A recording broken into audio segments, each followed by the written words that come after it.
मरणाची सुटली काया मरणाची काया मरणाची सुटली काया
सुटली काया मरणाहाती सुटली काया विचारे या निश्चये ना सोनिया गेली खंडी सहज स्थिती भोगाची न देखेशे झाले श्रम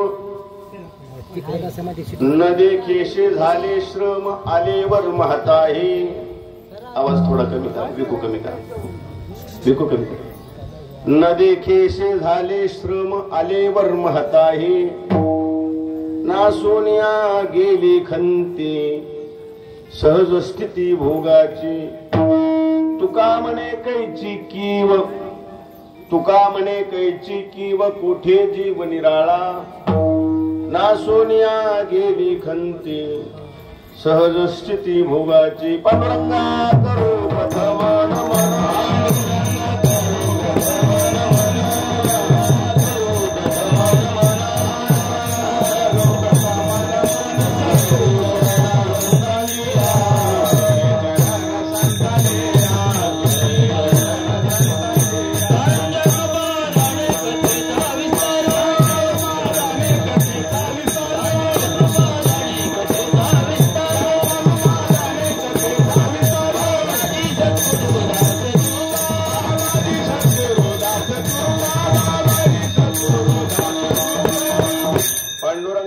प्रथम नमन दुसरे चरणा संतांच्या त्यांच्या कृपादाने कथेचा विस्तारो बाबाजी सद्गुरुदास तुका समचरण सरोजम सांद्रणीलांबुदाभम जगननिहित पानिम मंडलम मंडनानाम तरुण तुलसीमाला कंधरम कंजनेत्रम सदयधवलहासं विठ्ठलं चिंतयामि नमामि सद्गुरुं शांतं सच्चिदानंद विग्रहं पूर्णानंदं निशाल सकळ विद्यांचे अधिकरण तेची वंदो श्री चरण श्री गुरूंचे ते नमस्कारोनी आता ओम नमो ज्ञानेश्वरा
ओम नमो ज्ञानेश्वरा करुणाकरा दयाळा तुमचा अनुग्रह लाधलू पावन झालू चराचरी नमो सद्गुरु तुकया ज्ञान दीपा नमो सद्गुरु सच्चिदानंद रूपा नमो सद्गुरु भक्त कल्याण मूर्ती नमो सद्गुरु भास्करा पूर्ण कीर्ती योऽन्तः प्रविश्य मम वाचमिमां प्रसुप्तां संजीवयत्यखिल शक्तिधर स्वधाम्नां अन्यांश्च हस्तचरण श्रवणत्वगादिं प्राणान्नमो भगवते पुरुषाय तुभ्यं नमोऽस्तु रामाय सलक्ष्मणायै दिव्यै च तस्यै जनकात्मजायै नमोऽस्तु रुद्रेन्द्रयमानिलेभ्यो नमोऽस्तु चन्द्रार्कमरुद्गणेभ्यः वक्तारमासाद्यमेव नित्या सरस्वते सार्थ समन्वितासि निरस्तदुस्तर्ककलङ्कपङ्का नमामि तं श्रीशङ्करं मिर्चिताङ्घ्रिं विठला विठला विठला विठला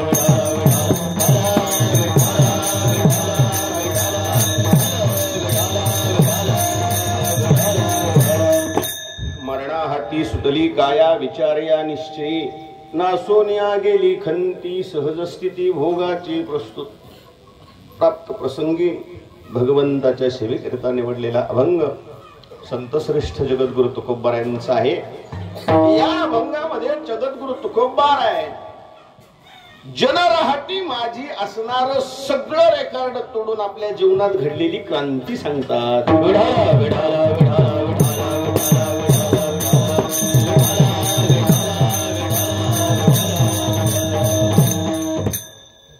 आज या ठिकाणी वैकुंठवासी पोपट औदुंबर सावंत यांचं हे पहिलं वर्षश्राद्ध आहे. त्यांच्या या वर्षश्राद्धाच्या निमित्ताने ही कीर्तनाची सेवा आहे.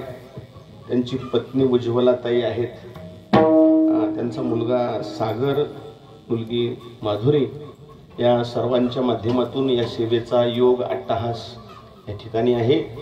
पाहता हा महिना तसा पितरा याला पितृपक्ष म्हणतात.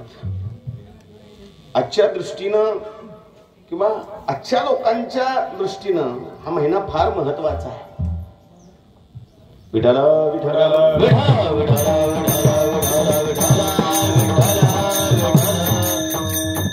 प्लेन आवाज दे, बाकी दुसरं कमी कर. काय प्लेन आवाज दे, शिट्टी देत आहे थोडस. विठाला विठाला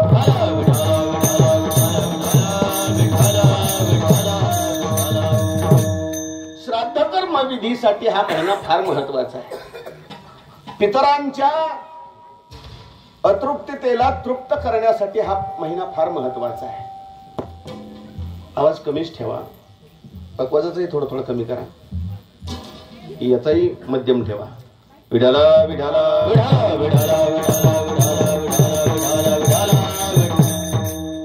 म्हणून याला पितृपक्ष असं म्हणतो आपण.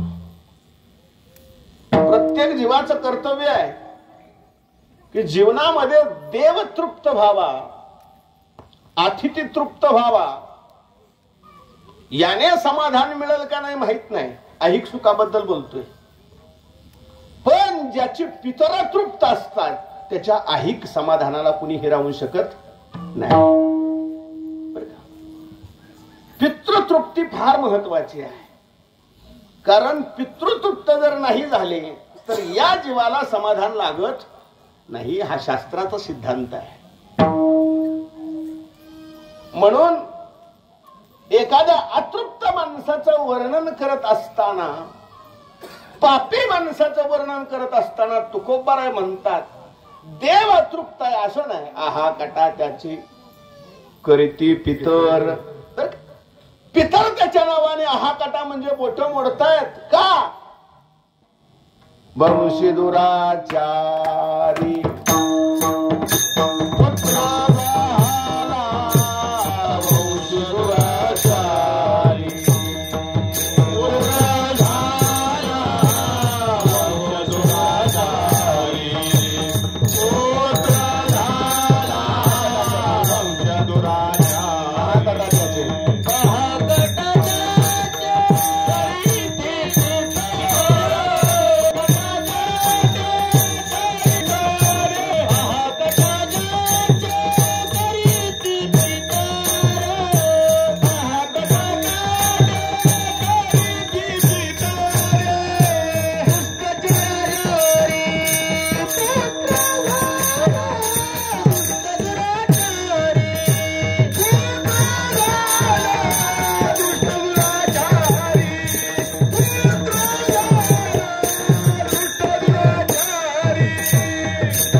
करीती पितर वंश दुराचारी पुत्र झाला. वंशामध्ये जर पितरांना तृप्त न करणारा मुलगा जन्माला आला तर त्याचे पितर त्याच्या नावाने बोट मोडतात असं म्हणतात बरं का. कारण पितृतृप्ती ऐहिक सुखाला खूप गरजेची आहे. म्हणून तर एखाद्याचं लग्न जमत नसेल, एखाद्याच्या घरामध्ये बरकत येत नसेल, केलेल्या कष्टाला फळ येत नसेल तर माणसं देवरशाकडे जातात. बरोबर आहे की नाही? बरोबर आहे. बऱ्याचपैकी हेच चालतंय आता. ब्राह्मणाकडे जातात, लग्न जमत नाही. ब्राह्मणाने सांगायचं महाराज तुम्हाला त्रिपिंडी श्राद्ध करावं लागेल, तुम्हाला नारायण नागबली करावं लागेल. पितृदोष आहे, याला कारण आहे. पितृ जर तृप्त राहिली तर ऐहिक समाधान प्राप्त होत नाही. म्हणून हा पित्राचा महिना आहे आणि या पित्राच्या महिन्यामध्ये हे पुण्यतिथीचं वर्ष श्राद्धाचं एक प्रकारचं हे आजचं नियोजन आहे. म्हणून पित्र तृप्त करणं हे मुलाचं आद्य कर्तव्य आहे. आई वडिलांच्या प्रित्यर्थ, आपल्या पितरांच्या प्रित्यर्थ आज पिंडदान करावं. हा आजच्या वर्ष श्राद्धाच्या सद्गतीचा दिवस. नाम त्या जी व्यक्ती गेलेली आहे त्याची आज सद्गती होत असते. त्या दिवशी त्याला सद्गती प्राप्त होत असते. म्हणून त्याच्या प्रित्यर्थ केलेला अट्टहास आहे. आता मला सांगायचं आहे की वर्षातून 3दा आपल्याला पिंडदान करावं लागतं. कितीदा? 3दा. आपण वर्षातून 3दा पिंडदान करत असतो. पहिलं पिंडदान ज्या दिवशी आपले पितर गेलेले आहेत म्हणजे पुण्यतिथी वर्ष श्राद्ध त्या दिवशी एकदा पिंडदान केलं जातं. दुसरं पिंडदान अक्षय तृतीयेला आपण कळस पुसतो का नाही, त्या दिवशी एकदा पिंडदान करावं लागतं. आणि तिसरं पिंडदान आज म्हणजे पितृपक्षामध्ये ज्या तिथीला आपले पितर गेलेले आहेत त्या तिथीला काय करावं लागतं? पिंडदान करावं लागतं. असं वर्षातून 3दा किमान पिंडदान केलं जातं. आणि हे पिंडदान करत असताना आपल्या गेलेल्या पितरांच्या नावानं पाण्यानं आचमन करणं, शास्त्रोक्त विधी करणं आजच्या दिवशी महत्वाचं आहे. म्हणून आज पिंडदान करावं. आज या पितरांना गती प्राप्त होत असते हे शास्त्रामध्ये सांगितलेलं आहे. त्याच्याकरता शास्त्राने एक विशेष गरुड पुराण नावाचं पुराण निर्माण झालेलं आहे. गरुड पुराणामध्ये पितृच्या ज्या काही अतृप्त आहेत किंवा पितृच्या अतृप्त ज्या गोष्टी आहेत त्या तृप्त करण्याकरता काय काय करावं लागतं. काही ठिकाणी असं केलं जातं महाराज, माणूस मेलेल्या दिवसापासून गरुड पुराणाचं वर्णन केलं जातं किंवा वाचन केलं जातं. गरुड पुराणाचं पारायण केलं जातं. गरुड पुराण सांगितलं जातं का? गरुड पुराणामध्ये सविस्तर पितृक्रियेचं वर्णन आहे. ते गरुड पुराण म्हणजे काय? गरुड पुराण कशाला म्हणायचं? या गरुड पुराणामध्येच का वर्णन आहे? याला काय कारण आहे? भगवंताला गरुडाने विचारलं आणि भगवंताने त्या गरुडाची उत्तरं दिली. बरं का? पितृच्या प्रत्यर्थ काय काय करावं लागतं हे गरुडाने विचारलं. आता जे करतात त्यांच्यासाठी हे आहे बरं का, न करणाऱ्यासाठी नाही. कारण वर्ष श्राद्ध पुण्यतिथी जो मुलगा करतो त्याच्यासाठी हे सगळं गरुड पुराण आहे. न करणाऱ्यासाठी काय नाही. काय काय करतात महाराज? पहिल्याच वर्षी करतात, दुसऱ्या वर्षी, तिसऱ्या वर्षी विषयच नाही.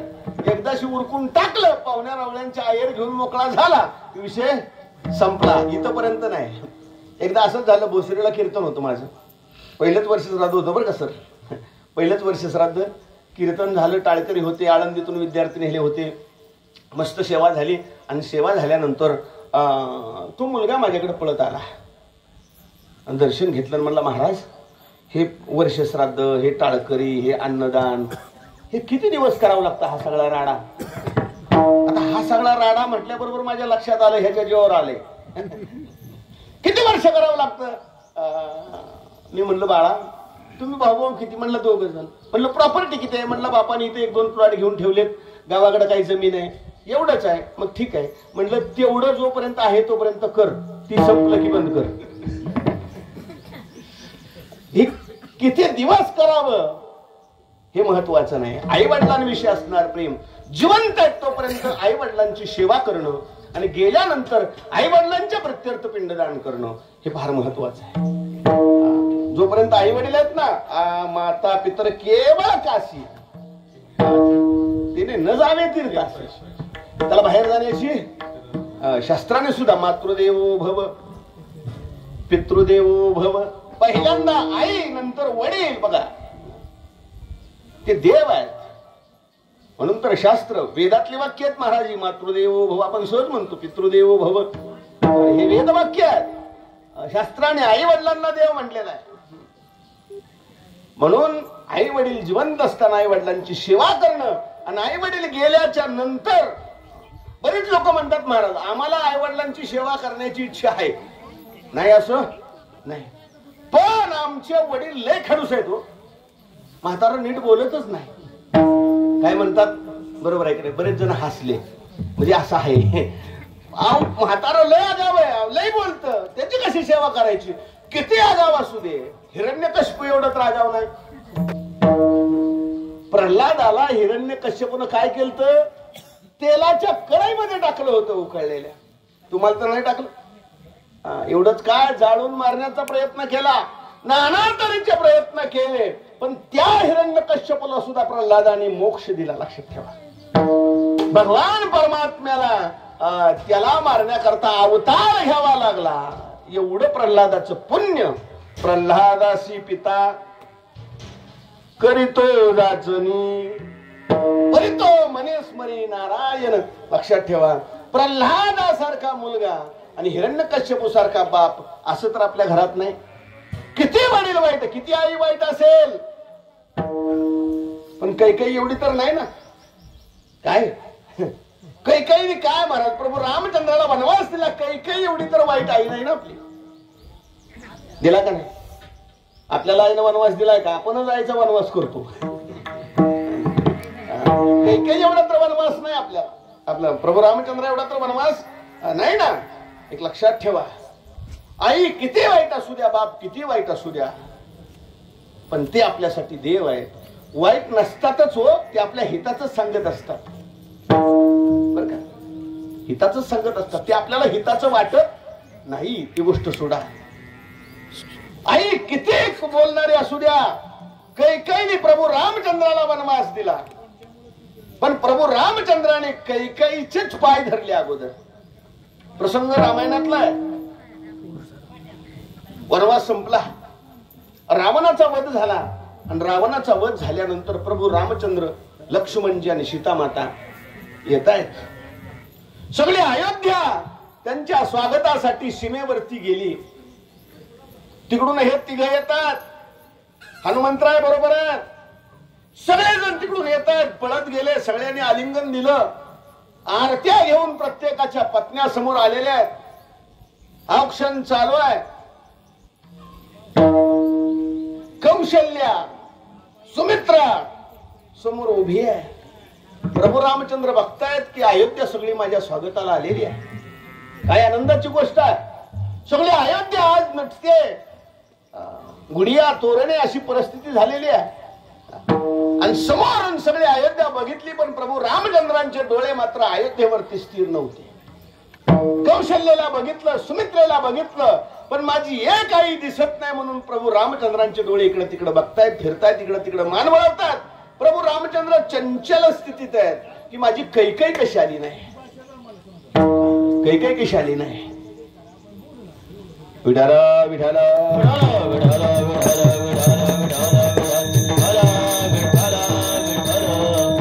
कैकेयी नाही. प्रभू रामचंद्र इकडे तिकडे बघायला लागले. प्रभूंनी बघितलं, कैकेयी दिसत नाही. लक्ष्मणजी म्हणतात, प्रभू अहो समोर तुम्हाला ओवळतायत, समोर बघा. अरे लक्ष्मणा, समोर सगळे आहेत रे, पण माझी आई नाही. कोण म्हणतंय? प्रभू रामचंद्र, माझी आई दिसत नाही. लक्ष्मणजी म्हणतात, प्रभू ही आई नाही तर कोण आहे? ही कौशल्या तुमची कोण आहे? आई आहे. त्यावेळेस प्रभू म्हणतात, लक्ष्मणा कौशल्या माझी आई आहे, मान्य आहे रे, पण लहानपासून मी जिच्या महालातून हलतच नव्हतो, तिच्याशिवाय मला क्षणभर आणि माझ्याशिवाय तिला क्षणभर करमत नव्हतं. ती कैकेयी नावाची माझी आई मला दिसत नाही. लक्ष्मणजीला राग आला. लक्ष्मण म्हणू लागला, प्रभू तुम्हाला कळतंय का? नका नाव घेऊ त्या पापिणीचं एवढ्या चांगल्या दिवशी, आपण अयोध्येत आलोय. लक्ष्मणा तोंडावर हात ठेवला, असं वाईट बोलू नको, आई आहे. लक्ष्मणजीला कळणार आहे, जिच्यामुळे वनवास मिळाला त्या आईचं नाव प्रभू घेत आहेत. प्रभूंनी सगळ्याला बाजूला सारलं आणि परतच राजमहालात गेले. लक्ष्मणजीच्या लक्षात आलं हे कैकेयीच्या महालात गेले, पण कैकेयी आली नव्हती ओळायला. का? कैकेयीमुळे तर हे सगळं घडलं होतं. कैकेयीला तोंड दाखवू वाटेना. कैकेयी आतमध्ये, आतल्या खोलीत तिच्या महालामध्ये जाऊन बसली होती. प्रभू पळत गेले आणि जाऊन कैकेयीचे पाय धरले. पाय धरले आणि रडू लागले, आई तू माझ्या स्वागताला आली नाही. कैकेयीने सांगितलं, रामा नको माझं नाव घेऊन, नको माझे पाय धरू. प्रभू रामचंद्राला धरलं आणि उठवलं. अरे रामा, माझ्यामुळे तुला वनवास मिळाला, तुला हे सगळं भोगावं लागलं, माझ्यामुळे भोगावं लागलं, आणि तू माझे पाय धरण्याकरता आला. कडकडून मिठी मारली. कैकेयीला आनंद झाला. अरे राम एवढ्या मोठ्या अंतकरणाचा आहे. आणि कैकेयी मिठी मारून रडू लागली, माझा राम आला. रामा मी तुला ओवाळावं एवढी मोठी मी राहिली नाही, मी नजरेतून पडलेली आहे, मी तुला वनवास दिलाय. महाराज दोघे रडत आहेत, तेवढे लक्ष्मणजी पळत आले आणि पटकन प्रभू रामचंद्राला बाजूला वळलं, म्हणले सोडा त्या पापिनीला, एकदा तोंड पाहिलं तर वनवास मिळाला, आता काय देईल काय सांगता येत नाही. प्रभूने हात उगारला, लक्ष्मणा शांत बस, नाहीतर म्हटले माझं शस्त्र उठल. त्यावेळेस लक्ष्मणजीने हात जोडले, प्रभू माझं काही चुकलं असलं तर माफ करा, पण मला सांगा म्हणले, हिच्यामुळे कुठली गोष्ट चांगली झाली मला सांगा. हिच्यामुळे आपला राजा असणारा बाप मेला, त्या बापाला पिंडदान द्यायला पाणी पाजायला तुम्हाला येता आलं नाही, ही चांगली गोष्ट आहे. प्रभू म्हणले निश्चित नाही. अरे हिच्यामुळे आपल्या बापाच्या चितेला अग्नी लावता आला नाही आपल्याला, ही चांगली गोष्ट आहे. शेवटचं तोंड माझ्या बापाचं मला बघता आलं नाही, ही चांगली गोष्ट आहे. काय हिच्यामुळे चांगलं झालं, तुम्हाला 14 वर्ष वनवास मिळाला. बरं वनवास तरी वनवासाच्या पद्धतीने कुठे गेला, तिथे रावण आला आणि तुमच्या पत्नीला सीतेला घेऊन गेला, ही चांगली गोष्ट आहे. हे घडलं कुणामुळं? प्रभूंनी सगळं ऐकून घेतलं लक्ष्मणाचं आणि शेवट म्हणले, लक्ष्मणा की तो म्हणतोय ते सगळं बरोबर आहे, तरी सुद्धा रामाची आई ही कैकेयीच आहे. असं कसं काय प्रभू, तुम्ही का असं बोलताय? म्हणजे अरे लक्ष्मणा, माझी जन्म देणारी आई जरी कौशल्य असली, मला कौशल्यामुळे जन्म मिळाला, पण हा राम राम म्हणून जगाला कळाला, तो कोणामुळे कळाला? कैकेयीमुळे कळाला ना. लक्ष्मणा याच्या पुढचं सांगू का म्हणले, रामाला जन्म देणारी आई कौशल्य आहे, पण पूर्ण रामायणाला जन्म देणारी आई ही कैकेयी आहे. विठाला विठाला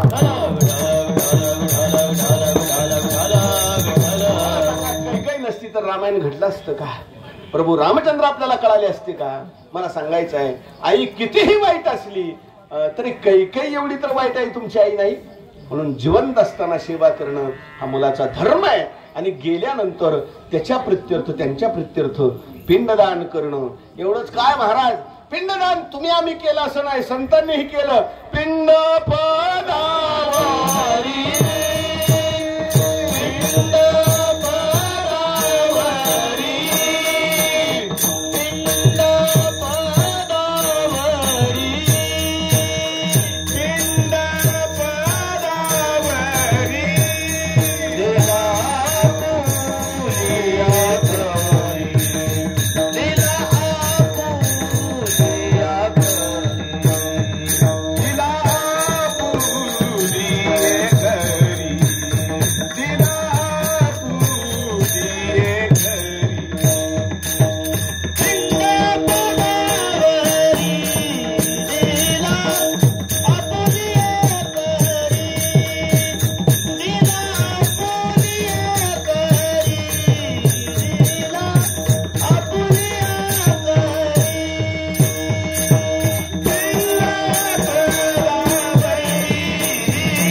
संतांनीही पिंडदान केलं महाराज. त्यांच्या प्रित्यर्थ पिंडदान करणं हे मुलाचं कर्तव्य आहे. गेल्यानंतर पिंडदान करावं, पण महाराज पिंडदान का करावं? पितरांना तृप्त करण्याकरता पिंडदान करावं. दुसरी गोष्ट, पिंडदानाचं वर्णन कुठं आहे तर गरुड पुराणात आहे. मी मगाशी सांगितलं. हे गरुड पुराण कसं निर्माण झालं त्याला काय कारण आहे मी नेहमी सांगत असतो. गरुड गरुड म्हणजे कोण? भगवान विष्णूचं वाहन, बरोबर आहे का? वाहन म्हणजे भगवान विष्णूचा ड्रायव्हरच म्हणा. भगवंताचा ड्रायव्हर गरुड. आणि गरुडाला अभिमान, ते पुढाऱ्यापेक्षा पुढाऱ्याचे ड्रायव्हर पीए जास्त अहंकारात असतात. गरुडाला अहंकार चढला. प्रसंग असा झाला, एक दिवस गरुड घरी आला. आल्याबरोबर आई नाराज दिसली. आईला म्हटलं, आई काय झालं? काय नाही गरुडा, काल एक रेड्यावर बसून बाबा आला. मोठ्या मोठ्या मिशा होत्या आणि समोर आल्यानंतर त्यांनी मला विचारलं, तुम्हीच का गरुडाची आई? सांगितलं मीच. परवा दिवशी मी तुम्हाला न्यायला येणार आहे, म्हणजे उद्या सकाळी तो मला बरोबर 6 वाजता न्यायला येणार आहे असं म्हटला. गरुडाच्या लक्षात आलं की काय होता, रेड्यावर बसून आलाय, काळा लठ्ठ आहे आणि न्यायला येणार आहे म्हटल्यानंतर गरुडाची आई म्हटली, अरे तू मला न्यायला येणार आहे म्हटला. चिंता लागली, कोण असावा. गरुडाच्या लक्षात आला, हा काळ आहे आणि माझ्या आईला न्यायला येणार आहे. पण अहंकार होता कुणाला? गरुडाला. म्हणजे माझ्या आईला मी सापडू देणार नाही, सहजासहजी आईला सापडू देणार नाही. आईला म्हटले, आई बस पाठीवरती, अशा ठिकाणी आपण जायचं, तो काल आलेला बाबा उद्या आला नाही पाहिजे. आईला बसवलं महाराज पाठीवरती, कुणी? गरुडाने. आणि निघाला. आता गरुडाचा वेग म्हणजे काय सामान्य आहे का महाराज? भगवंताचा वेग, वायूचा वेग आणि गरुडाचा वेग, हे 3 वेग अतिशय वेगवान. भक्तासाठी देव वायुवेग सोडतो. त्वरा झाली गरुडा टाकीले मागे, गरुडाला पण मागे टाकतो आणि स्वतः देव भक्तासाठी येतो. गरुडाचा वेग महान आहे. तो गरुड वायू वेगाने निघाला, 7 समुद्र पार करून गेला आणि मंदार पर्वताच्या गुहेमध्ये आतमध्ये 7 समुद्राच्या पलीकडं आपल्या आईला घेऊन गेला. आणि तिथं आईला काय केलं? लपवून ठेवलं आणि रात्रभर त्या गुहेच्या समोर पारा देत बसला. हातामध्ये असं दांडकं घेतलेलं आहे आणि गरुड त्या गुहेच्या समोर पहारा देतोय. कसा काळ येतोय बघू, कुठून येतोय बघू. आणि बघता बघता रात्र झाली, पहाट झाली. पहाटेच्या 4 वाजले, 5 वाजले, 6 वाजले. गरुडाला माहित होतं काळाची वेळ चुकली की काळ पुन्हा लवकर येत. बरंच गडे येत. कोरोनात त्याने वेळ चुकावली, तिकडे झटका मारून आल्या ते काळाला सुद्धा. वेळ चुकली की काळ पुन्हा येत नाही लवकर. बरंच गडे म्हणते तुम्ही महाराणी एकदा बघितलंय, पुन्हा नाही लवकर येत. तसं म्हटलं याची वेळ चुकूया. हा सकाळी तिथे येणार होता ना, तिथून इथे येईपर्यंत वेळ लागेल. वेळ चुकली की माझी आई वाचली. आणि सकाळचे 6 वाजले, 6:30 वाजले, 7 वाजले. गरुडाला तसा मनात आनंद व्हायला लागला. वाह, आता म्हटले 7 वाजले, तासभर तर चुकलाय, आता काळाचा काय उपयोग नाही. 8 वाजले, 9 वाजले, 10 वाजता काळ आला. म्हणले गरुड महाराज.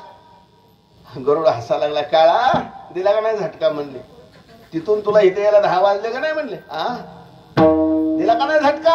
आता कस काय यायला नेशील? अरे म्हणले झटका बिटका काय नाही, तू उग वाट बघू नको, तू निघून जा म्हणून सांगायला आलोय. म्हणले म्हणजे? अरे म्हणले तुझ्या आईला मी सकाळी 6 वाजताच घेऊन गेलोय. 6 वाजता घेऊन गेलाय म्हणजे? अरे म्हणले आज जाऊन बघ, आतल्यात गुहा डासळली होती आणि गरुडाची आई मरण पावली होती. आतल्यात बरोबर 6 वाजता. अरे म्हणले तू माझ्या आईकडे आलता, हसला, परवा येईन म्हणला, हसला का? अरे हसलो याच्या करता, कारण तुझ्या आईचं मरण मला मंदार पर्वताच्या गुहेत दिसलं होतं. एवढ्या रात्रीत हिला मंदार पर्वताकडे कोण आणल याच्यासाठी हसलो होतो म्हटलं. आणि ते तू माझं काम काय केलं? सोपं केलं. ते काम सोपं केलं. तुझ्या आईला मी 6 वाजताच घेऊन गेलोय म्हटले. पळतच गरुड रडत रडत आतमध्ये गेला. बघितलं तर आईचा मृतदेह पडलेला होता. गरुडाने तो मृतदेह हातात घेतला आणि रडत रडत रडत देवाकडे आला. देवा, अरे मी तुझा कोण आहे? वाहक आहे, तुझा मी ड्रायव्हर आहे, तुझा मी निकटवर्ती आहे. अरे कुणाला जर तुझ्याकडे जायचं असेल तर माझ्या पायावर वेळोवेळा डोकं ठेवावं लागतं. गरुडाचे पायी ठेवी वेळोवेळा डोई. अरे देवा, तुझ्याकडे यायचं असेल तर माझं दर्शन घ्यावं लागतं, मला कमिशन द्यावं लागतं. एवढा जवळचा मी आहे. तू माझ्या आईला मारलंस. देव म्हटला मी कुणाला मारत नाही, मी माझ्या बापाला वाचवू शकलो नाही तर तुझ्या आईचा विषय काय? ठीक नाही. प्रभू रामचंद्र दशरथाला वाचवू शकले का? अरे बाकीच्याच सोड, कृष्णावतारात मी मला वाचवू शकलो नाही भिल्लाच्या बाणापासून, तर बाकीच्याच काय आहे? म्हणले देवा सगळं ठीक आहे रे, पण रात्रभर आईसाठी पहारा दिला, मी आईचं तोंड नाही बघू शकलो जिवंतपणे. कुठं असेल रे माझी आई? काय करत असेल? त्याने सांगितलं गरुडा ती आता वरच्या मार्गाने निघाली. वरचा मार्ग म्हणजे काय असतो? मग महाराज गरुडाला देवाने जे पुराण सांगायला सुरुवात केली. गरुडा, मेल्यानंतर माणसाला 2 मार्ग मिळतात, 2 कर्म मिळतात आणि 2 संस्कार मिळतात. गरुड पुराणाची सुरुवात बरं का महाराज साहेब, गरुड पुराणाची सुरुवात. 2 मार्ग मिळतात, 2 मार्ग. पहिला मार्ग देवमार्ग, दुसरा मार्ग यममार्ग. 2 मार्ग मिळतात गरुडा. 2 कर्म मिळतात, एक प्रेतकर्म आणि दुसरं पितृकर्म. 2 कर्म मिळतात, 2 मार्ग. एक यममार्ग, दुसरा देवमार्ग. मग तेव्हा देवमार्ग कुणाला मिळतो? म्हणजे ज्यानं जीवनामध्ये काही पुण्य केलंय तो देवमार्गाने जातो. त्याच्यासाठी देवगण येतात, त्याच्यासाठी देवगण येतात. अजय देवगण नाही, देवगण येतात. जे पापी आहेत त्यांच्याकरता यमधर्म येतात. यम पाप्यासाठी तो यममार्गाने जातो. देवमार्गाने जाणारा देवगण आहे. हे 2 मार्ग आहेत, लक्षात ठेवा. विष्णुदूत येतात, देवदूत येतात आणि ते उभे राहून विचारतात, का हो येणार का? बघा तुम्ही जगद्गुरु तुकोबराय समोर सुद्धा काळ आला, काळाला जो मानला नाही, देव आले. देवगण देवमार्ग आहे. तुकोबराय देव मार्गाने गेले. ऐका ना, गरुडावर बैसुनी माझा कैवारी आला. देवगण देव येतो, हा देव मार्ग आहे. म्हणून संतांना देण्याकरता, ठाकूरबाचं उदाहरण आहे महाराज. संतांना देण्याकरता देवगण आले ठाकूरबांना. इथं नामदेवबा ठाकूर आहे ना आपलं, तोंडले बोंडले आले महाराज, हात जोडले. ठाकूरबा महाराज वेळ झाली, चला. ठाकूरबाने सांगितलं वारी चालू आहे. काय चालू आहे? वारी. वारीत जाणार नाही. मग वारकऱ्याचा नियम आहे, वारी चुकू नेदी हरी. वारी चुकणार नाही. मग कधी येऊ? तुमचं मरण तर इथं आहे, या चढावर आहे. त्याने सांगितलं इथंच येऊन देह ठेवीन, पण माझी वारी पूर्ण होस्तूर देह ठेवणार. वारी पूर्ण केली. वारकऱ्यासह ठाकूरबुवा तिथं आले आणि येऊन हरिपाठ म्हटला आणि हरिपाठाचा शेवट झाला. ज्ञानदेवा प्रमाण, निवृत्ती दे विज्ञान समाधी संजीवन हरिपाठ. आणि म्हटलं आणि म्हणले, येतो रे बाबा विठला विठला.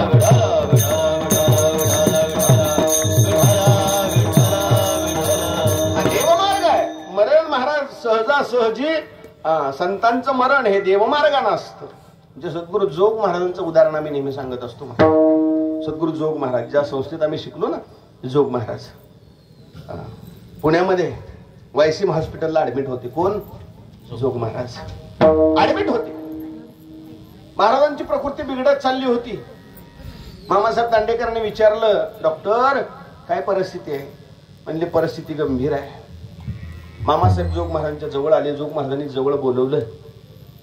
म्हणले, सोन्या. सोनोपंत दांडेकरांना होतं, सोन्या म्हणायचे मामांना. सोन्या, मला आळंदीला घेऊन चल. मरण समोर दिसलं होतं, मला आळंदीला घेऊन चल.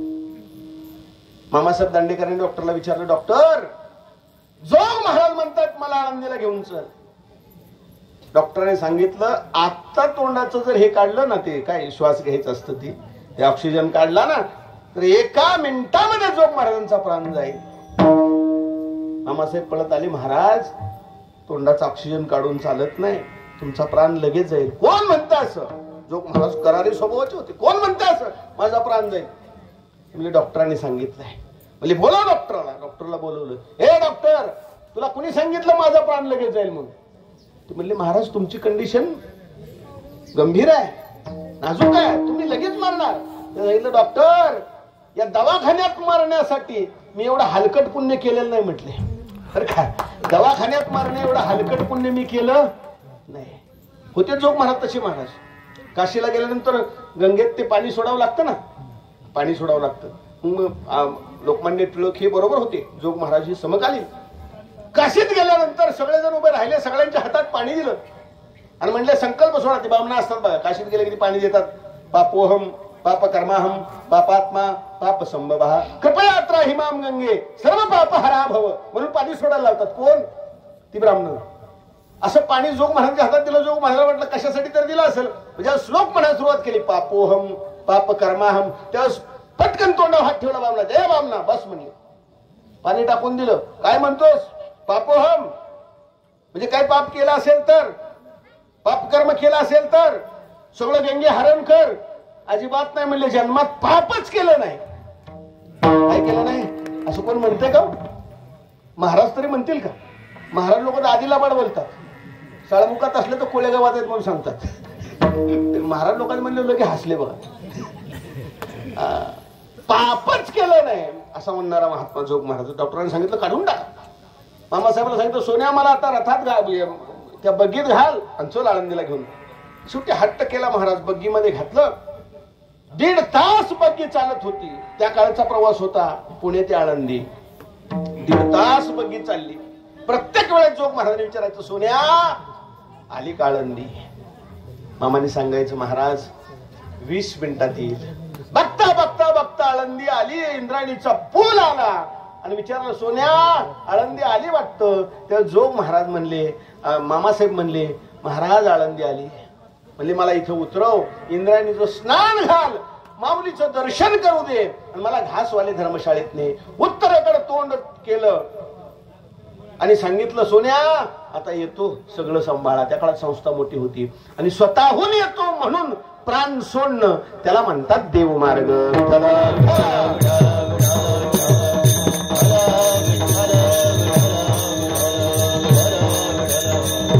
हा देवमार्ग आहे. ही देवमार्ग आहे. यममार्ग आहे. यममार्ग म्हणजे पापी लोक. आणि दुसरं कर्म आहे. कोणतं कर्म? प्रेतकर्म आणि पितृकर्म. प्रेतकर्म म्हणजे प्रेतरूप शरीराचा भाव झाल्यानंतर जी कर्म केली जातात. म्हणजे दहन करणं, जाळण्यासाठी जी कर्म केली जातात ना तिथं जाळलं जातं. ते जाळल्यानंतर त्या मुलाने खांद्यावरती ती मटकी घेऊन 3 फेऱ्या मारल्या जातात. 3ऱ्या फेरीला तो आशिमाने ती मटकी फोडून ते टाकलं जातं. सगळं महाराज वर्णन कुणी केलेलं आहे? तुकोबारांनी केलेलं आहे महाराज. झाला प्रेतरूप शरीराचा भाव लक्ष लाठा व स्मशानीचा रडती रात्रंदिवस काम क्रोध माया म्हणती हाय हाय यमधर्म. सगळं वर्णन तुकोबारांनी केलेलं आहे. त्याला प्रेतकर्म संस्कार म्हणतात. 13व्यापर्यंत असतात ते प्रेतकर्म संस्कार. आणि त्याच्या पुढं त्याचा जो प्रवास चालू होतो 16 मुक्काम असतात. किती मुक्काम? 16 मुक्काम. आत्मतत्वाचे 16 मुक्काम. किती दिवसात तुम्हाला सांगतो. 16 मुक्काम आणि 13 पिंड. बर का? 13 पिंड.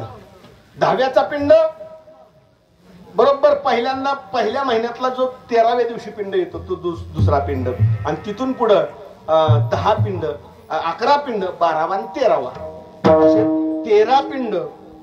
आणि या 13व्या पिंडाचा आजचा दिवस म्हणजे वर्षश्राद्ध. त्याच्या अगोदर 12व्या पिंडाच्या अगोदर 11व्या पिंड हा वैतरणी नावाच्या नदीकाठी असतो. त्या आत्मतत्वाचा मुक्काम कुठं असतो?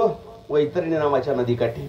आणि त्या वैतरणी नदीच्या तीरावरती त्या आत्मतत्वाचा मुक्काम असताना ती वैतरणी नदी म्हणजे ती नरकाची नदी आहे. ती पार करण्याकरता काहीतरी पुण्य लागतं. त्या ठिकाणी कामधेनू नावाची गायी आहे. पुण्यवानाला ती आपल्या शेपटीला धरून ती नदी पार करून नेते. पाप्याला ती आपल्या पायदळी तुडवते, जवळ सुद्धा येऊ देत नाही. म्हणून जीवनामध्ये काही पुण्य करता आलं नाही, काहीतरी गोदान तरी करावं. गोदानाला ती पहिलं प्राधान्य देते. गोदान तरी करावं. ती पलीकडे नेते. आता सांगून वेळ घेत नाही आपल्याला, वेळ पुष्कळसा कमी आहे. पलीकडे नेते आणि त्या ठिकाणी यमधर्माच्या दरबारामध्ये माणसाचा तो 12वा मुक्काम. आजच्या दिवशी म्हणजे वर्षश्राद्धाच्या दिवशी तो यमधर्म त्या जीवात्म्याला धर्मराजाच्या दरबारामध्ये चित्रगुप्त्याच्या सानिध्यामध्ये त्याच्या कर्माचा लेखाजोखा करून त्याला सद्गती का दुर्गती हे देण्याकरता सगळेजण त्या सभेत उभे असतात. आणि मध्यान्नाच्या वेळेस त्या धर्मराजाला सांगितलं जातं धर्मराज हा माणूस पापी आहे का पुण्यवान आहे याचा लेखाजोखा तुमच्या जवळ देतो. बघा याला कुठल्या योनीला पाठवायचं. म्हणून त्याचा लेखाजोखा धर्मराजाकडे दिला जातो. आणि धर्मराज तो लेखाजोखा बघतात आणि बघितल्यानंतर धर्मराज म्हणतात अरे जाऊ दे, यांनी जीवनामध्ये पाप केलं का पुण्य केलं त्याच्यानुसार त्याला गती मिळेल. पण आजचा याला जसं एखाद्या आरोपीला शिक्षा देण्या अगोदर शेवटची इच्छा जशी विचारली जाते तसं शेवट इच्छा म्हणून त्याच्या आत्मतत्वाची 17 तत्व या ठिकाणी पृथ्वी तलावर पाठवली जातात. या ठिकाणी त्याच्या प्रत्यर्थ काय अन्नदान, ज्ञानदान, अर्थदान कुठल्या प्रकारचं दान होतंय का ते दान कुठल्या प्रकारचं होते का बघण्याकरता ती 17 तत्व आजच्या दिवशी मध्यान्नाच्या वेळेस या ठिकाणी येत असतात. या ठिकाणी आल्यानंतर ती 17 तत्व इथून पुण्यमार्ग घेऊन त्याला सद्गती प्राप्त करण्याकरता या ठिकाणी आले असतात. म्हणून आजचा जो मध्यान्नाचा वेळ आहे, मध्यान्नाचा काळ आहे, आज इथं 17 तत्व उपस्थित असतात. या 17 तत्वाच्या माध्यमातून तो जो आत्मतत्व आहे ते या ठिकाणी उपस्थित असतं. एक लक्षात ठेवा, आता या ठिकाणी त्याच्या मुलाने काहीच पापकर्म करायचं नसतं. सकाळपासून उपवास करायचा असतो. उपवास केल्यानंतर नामचिंतन करायचं असतं. एक कुणी कुणाला वाईट बोलायचं नाही. घरातल्या माणसांनी जास्त हसायचं नाही, जास्त रडायचंही नाही. त्याच्या प्रित्यर्थ काही पुण्य करता आलं तर करायचं हे शास्त्र सांगतं. आजच्या दिवशी कुणाचं आदरातिथ्य करायचं नाही. आज तुम्ही शोकाकुल असता, तुम्ही कुणाला नाही तांब्या भरून दिला तरी आज अतिथीचा अपमान होत नाही. कारण आजच्या दिवशी हे घर शोकाकुल असतं. आजच्या दिवशी ही 17 तत्व या ठिकाणी आलेली असतात. पण आज या ठिकाणी हा वर्षश्राद्धाचा शेवटचा विधी असतो. तुम्ही म्हणाल की तरुण पिढी या ठिकाणी माझ्यासमोर बसलेले एवढ्याच प्रश्नाचं उत्तर घेतो आणि अभंगाच्या पहिल्या चरणाकडे वळून शेवटकडे जातो. तुम्ही असं म्हणाल महाराज की या ठिकाणी केलेलं पुण्यकर्म त्या माणसाला कसं काय प्राप्त होतं? साहजिक प्रश्न निर्माण होत असेल तुमच्या मनात. इथं पुण्य केलं आणि त्या माणसाला प्राप्त झालं हे तत्वाशी जुळत नाही बरं का गाजरे महाराज. कसं काय इथं पुण्य करायचं त्याला तिथं प्राप्त व्हायचं? महाराज काही भाकड कथा सांगू नका. भाकड कथा नाही सांगत, तुम्हाला विज्ञान युग सांगतो. मला सांगा गाजरे महाराज, तुम्हालाच विचारतो, तुमचा मुलगा मुंबईला कामाला आहे. कुठं कामाला आहे? मुंबईला. आणि तुमच्या मोबाईल मधला बॅलन्स संपलेला आहे, बरोबर आहे? टाकायला पैसे नाहीत. तुम्ही दुसऱ्याच्या मोबाईलवर त्याला फोन केला, बाळा माझ्या मोबाईल मधला बॅलन्स संपलेला आहे, तिथून टाक. काय माझ्या मोबाईल मध्ये? मग त्याने काय केलं, 398 रुपयाचा बॅलन्स तिथून तुमच्या मोबाईल मध्ये टाकला. हे खरंय का? खरंय. टाकला जाऊ म्हणजे त्यानं 398 रुपये खिशातून काढले ना, असे तुमच्याकडे फेकून दिले. असंच ना? असंच का? ते 398 रुपये जो बॅलन्स करणार आहे त्याच्या हातात दिले, त्यानं ती बटणं दाबली, ते सॅटेलाइटला म्हणजे उपग्रहाला गेलं आणि त्या उपग्रहानं तो बॅलन्स तुमच्या खात्यात जमा केला. पण त्याला त्या पद्धतीने जावं लागेल का नाही? तसं आजचं घडणारं पिंडदान, आजचं घडणारं पुण्य आज या ठिकाणी त्या माध्यमातून त्या पितृतत्वाला अर्पण करायचं आणि ते पुण्य त्याला त्या ठिकाणी मिळतं. मला सांगा, कलियुगातला मुंबईचा बॅलन्स जर इथं कोळेगावात येत असेल तर आज पितृतत्वाला दिलेलं जे दर्पण आहे, जे दान आहे, जे पुण्य आहे, ते का त्याला प्राप्त होत नसेल? आज या विज्ञान युगामध्ये, कलियुगामध्ये, या अज्ञान युगामध्ये, याच्या पुढचं वाक्य वापरेन मी, अज्ञान युगामध्ये जर हे घडत असेल तर त्या तत्वाला, ज्या तत्वाने सगळं घडवलं, सगळं तयार केलं, पृथ्वी आप तेज वायू, एक लक्षात ठेवा, हे शरीर ज्याने तयार केलं का नाही महाराज? त्यांनीच केलं, तुम्ही नाही केलं. ऐका ना, त्यांनीच केलं. मला सांगा, ही तुमची निमी निमी केसाची पांढरी झाली ती दाढीची, म्हणजे माझी बी तुमची बी, ती तुम्ही केली का त्यानं केली? का तुमची दाढी आहे ना, पण पांढरी ते त्याच्या हातात आहे. तुझ्या सत्तेने वेदाशी बोलणे, सूर्याशी चालणे तुझी आप आहे, लक्षात ठेवा. त्याच्याशिवाय काय घडत नाही. त्यानंच दिले इंद्रिय, हातपाय कान, डोळे, मुख बोलाया वचन, जेने तू जवळशी नारायण, नासे जीवपण भवरोग. म्हणून जन्माला घालणारा तो आहे, मरणही तो देतो आणि जन्मही तो देतो. ज्या ठिकाणी, ज्या वेळेला, ज्या स्थितीत, ज्या परिस्थितीत मरायचं आहे त्याच परिस्थितीत मरणार आहेत. पण हे सगळं सामान्य जीवाचं आहे. तुकोबरासारखे संत मात्र म्हणतात, बाबा आम्ही वैकुंठाहून आलो, आम्ही वैकुंठवासी आलो याची कारणासी, बोलिले जे ऋषी साच भावे वर्ताया. आम्ही येतो आमच्या पद्धतीनं आणि जात असताना सुद्धा आम्ही आमची काया मरणाच्या ताब्यात देत नाही, त्याच्या हातून सोडून घेतो. अभंगाचं पहिलं चरण. मरण हाती सुटली काया, मरण हाती सुटली काया, मरण हाती सुटली काया, मरण हाती सुटली काया, मरण हाती सुटली काया, मरण हाती सुटली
विचारे या निश्चय नासून या गेली खंती सहज स्थिती भोगाची. मरण हे कुणाला चुकलेलं नाही महाराज. जो जन्माला आलाय तो दिवस मरणार आहे, हे निश्चित आहे, शाश्वत आहे. उपजे ते नासे नाशिले ते पुनरपि दिशे हे घटिका यंत्र जैसे परिभ्रमेगा जातस्य हे ध्रुव मृत्यूर ध्रुवम जन्म मृतस्य च तस्माद परिहारी अर्थे नत्वम सोच तुमर हसी. हे अर्जुना, जो जन्माला आलाय तो मरणार आहे. मरण चुकत नाही आणि मरण उष्ण फेडता येत नाही. आपल्याला वेळ कमी, 2 मिनिटात सेवा संपवायची. मरण हे चुकवताच येत नाही बरं का. का चुकवता येतं? मरण चुकवताच येत नाही. आणि दुसरी गोष्ट साहेब, मरण उष्ण फेडता येत नाही बरं का दादा. उष्ण फेडता येत नाही मरण. का फेडता येतं? सगळं उष्ण जमतं बरं का, सगळं उष्ण जमतं. पण मरण उष्ण फेडता येत, मरण उष्ण फेडता येत नाही. का येतं आप्पा? नाही ना. मला सांगा, तुमच्या नातवाचा वाढदिवस आहे बरं का, आप्पाच्या नातवाचा वाढदिवस आहे. मला बोलवलं कुणी? माझ्या आप्पाने मला बोलवलं. मी आप्पाच्या नातवाच्या वाढदिवसाला मी गेलो, बरोबर आहे का नाही? उद्या माझ्या मुलाचा वाढदिवस आहे, मी जर आप्पाला बोलवलं, आप्पा मुलाचा वाढदिवस आहे, यावं लागेल का नाही? बरोबर नाही? गाजरे महाराज, तुमच्या मुलीचं लग्न असलं आहे का नाही, मुलीचं लग्न असलं, तुम्ही जर तुमच्या मुलीच्या लग्नाला आलो, उद्या माझ्या मुलाचं लग्न आहे, तुम्हाला यावं लागलं का नाही? परवा जर समजा मी मेलो, माझ्या मातीला तुम्ही आला, तुमच्या मातीला येता येईल का मला? नाही येता येणार. सगळं उष्ण फेडता येईल, मरण उष्ण फेडता येत नाही. एक लक्षात ठेवा, मरण हे शाश्वत आहे.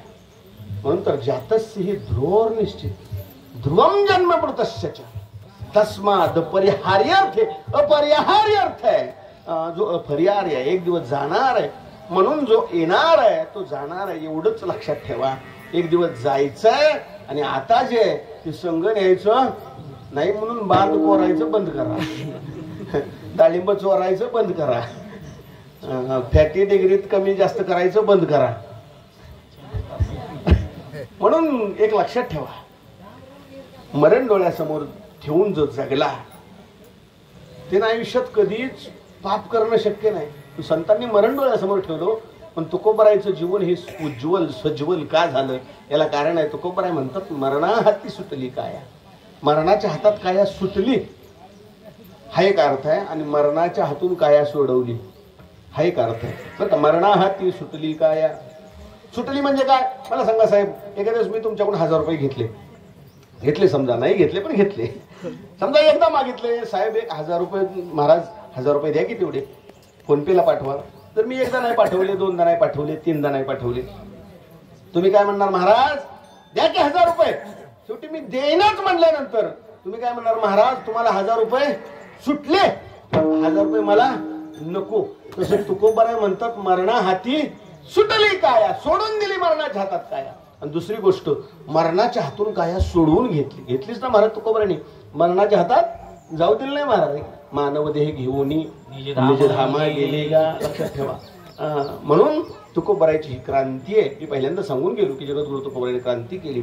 सगळ्याला मारावं लागतं, पण जगद्गुरु तुकोबाराय मरणाच्या हातात सापडले नाहीत. नाथ महाराज मरणाच्या हातात सापडले नाहीत. ज्ञानोबराय मरणाच्या हातात सापडले नाहीत.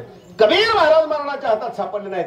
मुक्ताबाई महाराज मरणाच्या हातात सापडले नाही. लक्षात ठेवा, हे संत पंचक आहे जे मरणाच्या हातात सापडलं नाही. 5 तत्वाला आपला देह अर्पण करून मोकळं झालं. म्हणून तुकोबाराय म्हणतात, मरणा हाती सुटली काया. विचारे या निश्चय नासून या गेली खंती. सहज स्थिती भोगाची फुलं वाटून घ्या. आपली वेळ संपलेली. म्हणून मरणाच्या हातून काया सोडून घेणं हे महत्वाचं आहे. एक लक्षात ठेवा, मरण ज्याने जिंकलं, मरण ज्याने डोळ्यासमोर ठेवून, मरण जिंकता तर येतच नाही महाराज, मरावंच लागतं. जो जो जन्माला आलाय तो एक दिवस ठेवा. विठ्ठल विठ्ठल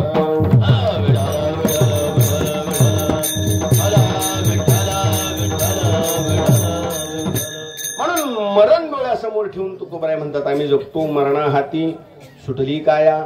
विचारे या निश्चय. हे घडलं कशाच्या बळावर? तर विचारे या निश्चय. विचार म्हणजे विवेक.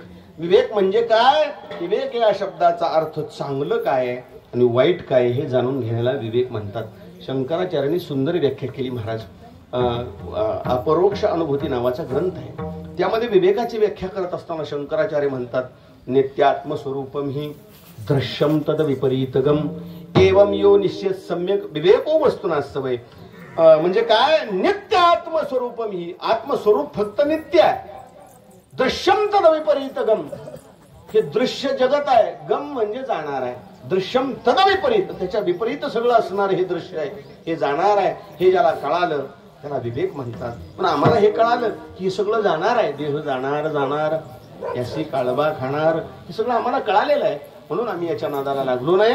म्हणून आम्ही मरणाहाती सुटली का या विचार या निश्चय ना सोनिया गेली खंती, सहज स्थिती भोगाची न देखेशी झाले श्रम, आले वर महता हे तुका म्हणे कैची कीव, कुठे जीव निराळा ज्ञानेश्वर मावले.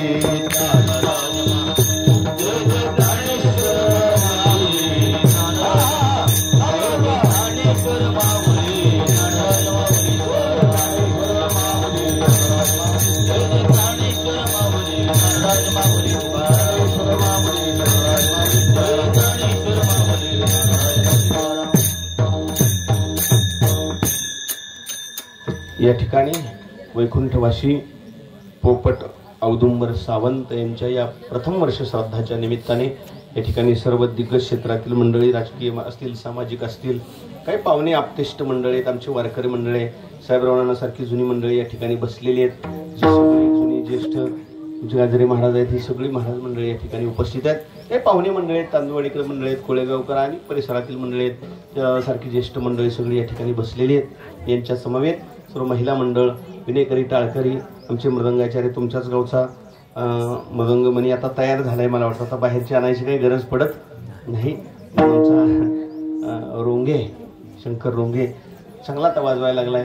अशी पोरं असावती महाराज. गावातून हरिभक्त पोरं निर्माण व्हावीत. कशासाठी? गावाचा उद्धार करायसाठी नाही, वर्ष श्राद्ध वाजवायसाठी तरी.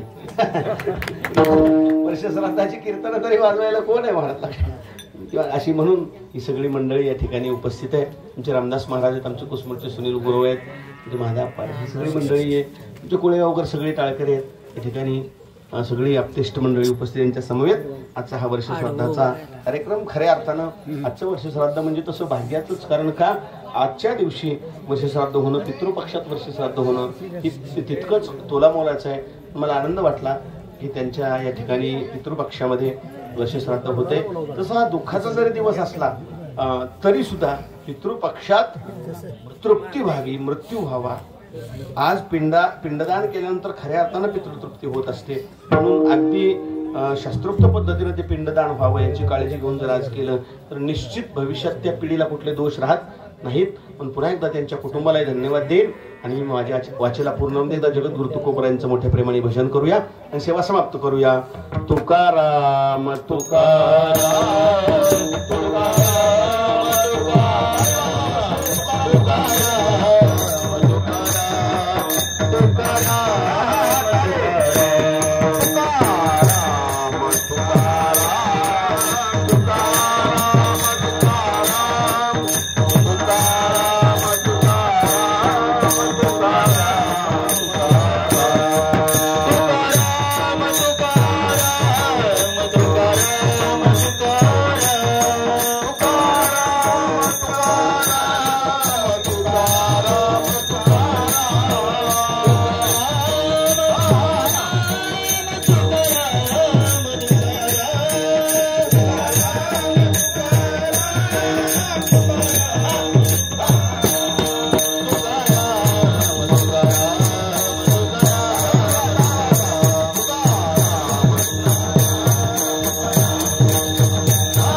पुढे म्हणा, पुष्पण मग म्हणा, माईक दे त्यांना.